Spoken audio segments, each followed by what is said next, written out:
The more experienced you got, the faster you got. The faster you got, the style of lettering became very personal and had character. Sadly, it was temporary work. It was a lot of sale work, so it was here today, gone tomorrow, and another sale next week.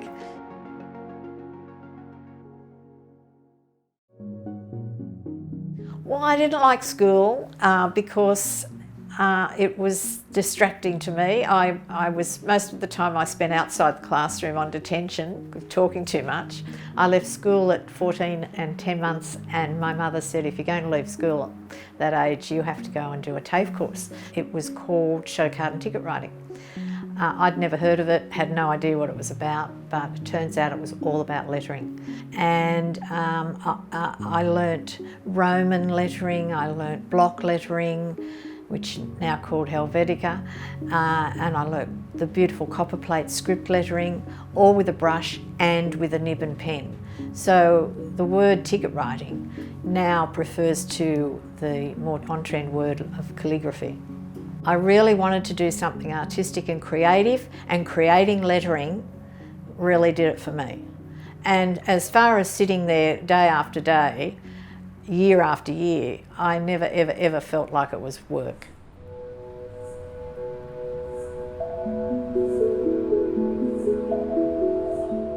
My mother's reaction when I told her I was moving to Melbourne was, "You're just going down there to get on drugs."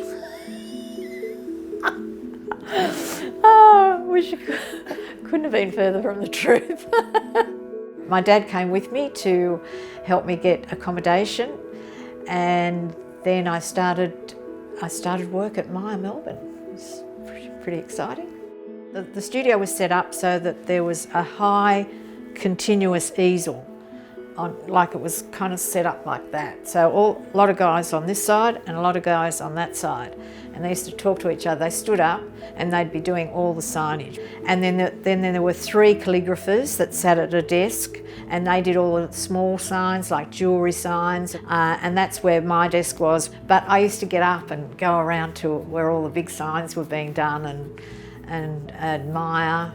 As far as learning, well, they did teach me some drinking skills Friday nights, but apart from that, I just learnt so much. They were masters of the day, and particularly one calligrapher. He was so good, and I really loved the way he worked with his nib and ink and worked very small.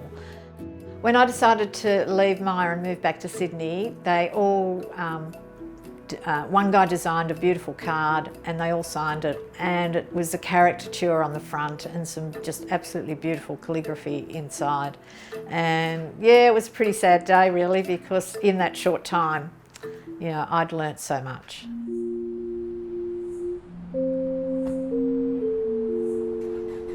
My job situation then was looking for places that were hiring ticket writers.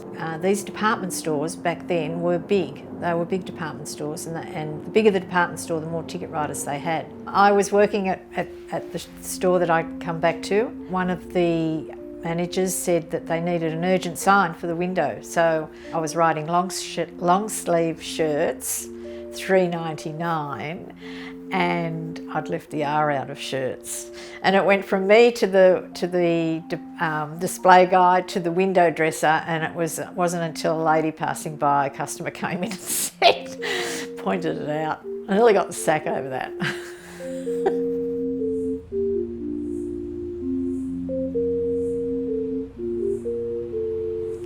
When I first saw machines in the ticket writing department at Grace Brothers Roselands, I wasn't all that worried, because they were just doing very formal numbers, price points. As time went on, I could see that the machines were doing more and more, and a lot of the ticket writers that were ticket writers, hand letterers, were now working machines. And I thought, well, I don't want to be one of those.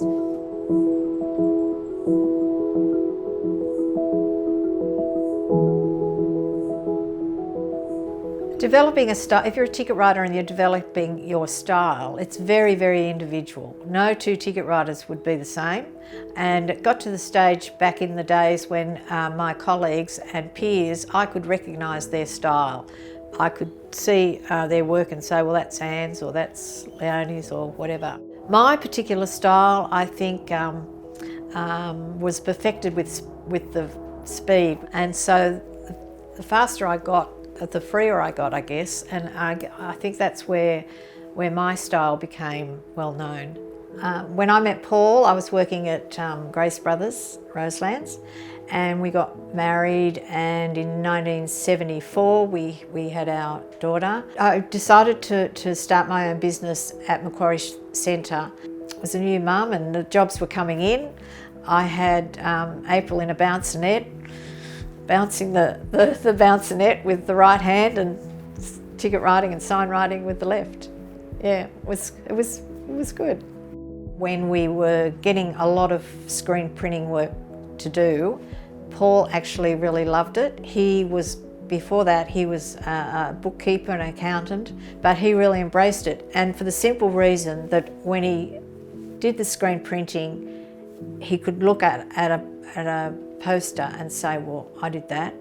And that's where the creative part, which I believe is in all of us, surfaced for Paul. We'd have our business meetings in the bath and we'd have wine and champagne. If it was a good month, we'd have champagne. New South Wales State Library. This is where all the work, all my work and all the Ticket Writers Club work is archived. Oh, and here's Pearson's Florist. Oh, they were a major client of ours. Look at this one. This is a style called Uncial, and it's done with a chiselled brush. It's been shadowed, and this is done with pen, a round tip nib. This is one of the brochures that the Ticket Writing Club produced, desperately trying to promote our hand skill and to keep it alive.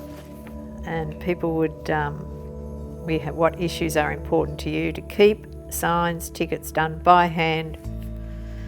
We were trying to compete with the computer generation here. We thought we had hope. We didn't think that the vinyl lettering would completely take over. It was evident that people were producing signs, desktop publishing and producing signs, and the fonts were all Roman and Helvetica.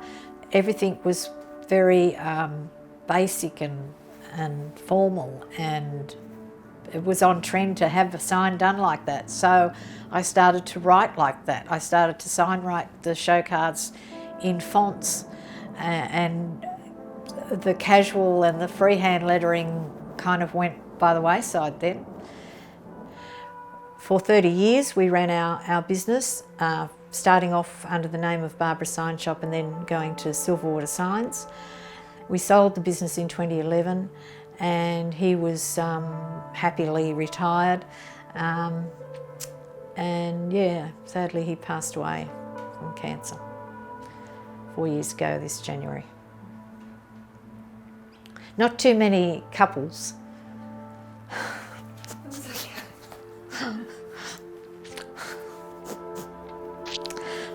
Not too many couples can run a business and a marriage together.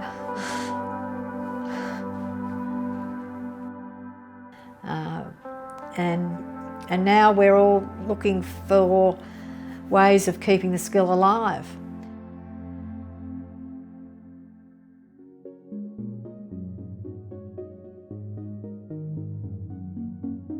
When I discovered that there were people that wanted to learn the skill that I had, I was absolutely thrilled. People want to learn to do things with their hands again. And the thing that excited me most of all was that I now had an opportunity to not let this skill die. And I'm passing on this skill to all sorts of people all over the world that just are in awe of it. And I'm just so amazed that, they find it such a wonderful thing to learn, because for me it's kind of second nature, and to be able to pass it on is just so exciting, and I love going around everywhere teaching everybody.